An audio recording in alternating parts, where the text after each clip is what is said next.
একদিকে বন্ধুদের সাথে আড্ডা আর আরেকদিকে অফিসের মিটিং। সোশিওলজিতে এরা কোন গ্রুপ জানো তোমরা? ফর্মাল নাকি ইনফর্মাল? তো চলো আজকে এই দুটো গ্রুপ নিয়ে আলোচনা করব। ফর্মাল গ্রুপ অর্থাৎ বাংলায় আনুষ্ঠানিক দল। ফর্মাল গ্রুপ হচ্ছে এমন একটা দল যা নিয়ম কাঠামো, পদমর্যাদা ও লক্ষ্য অনুযায়ী কিন্তু গঠিত হয়। এই দলের কাজ নির্দিষ্টভাবে নির্ধারিত থাকে এবং সদস্যদের ভূমিকা স্পষ্টভাবে কিন্তু ভাগ করে দেওয়া থাকে।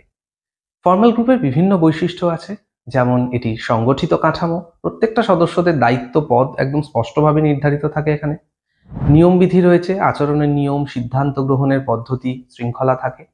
নির্দিষ্ট লক্ষ্য থাকে, দলটি কোনো বিশেষ উদ্দেশ্যে গঠিত হতে পারে এবং স্থায়ী প্রকৃতির। এটি সাধারণত দীর্ঘমেয়াদে এটি কিন্তু টিকে থাকে। উদাহরণ দেই, যেমন স্কুল বা বিশ্ববিদ্যালয়ের প্রশাসনিক কমিটি, সরকারি দপ্তর, কোনো প্রতিষ্ঠানের কর্মী সংগঠন, পুলিশ বিভাগ ইত্যাদি। ফর্মাল গ্রুপ সমাজের সংগঠন, নিয়ন্ত্রণ ও শৃঙ্খলা বজায় রাখে, মনে রাখতে হবে।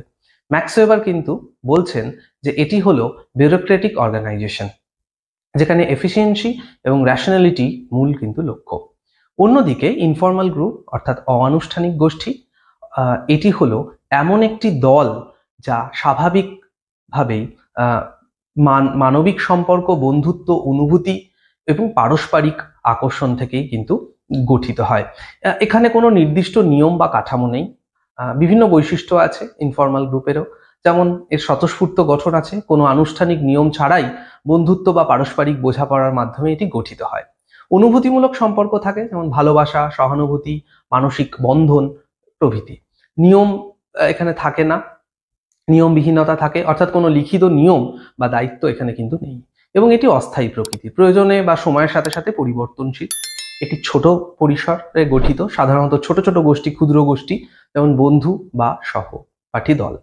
উদাহরণ দেওয়া যেতে পারে সহপাঠীদের বন্ধুত্বপূর্ণ গ্রুপ, অফিসের কফি ব্রেকের আড্ডা দল বা পাড়ার বন্ধুদের দল। এগুলো সবই হলো ইনফর্মাল গ্রুপের উদাহরণ।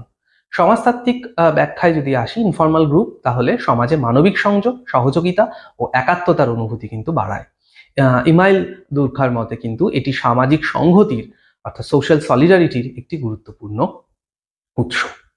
তাহলে আমাদের মনে রাখতে হবে, formal group builds organisation and informal group builds friendship.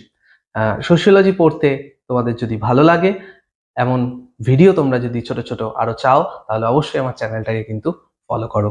Unofficial সোশিওলজিকে তোমরা ফলো করো। Tata, bye bye.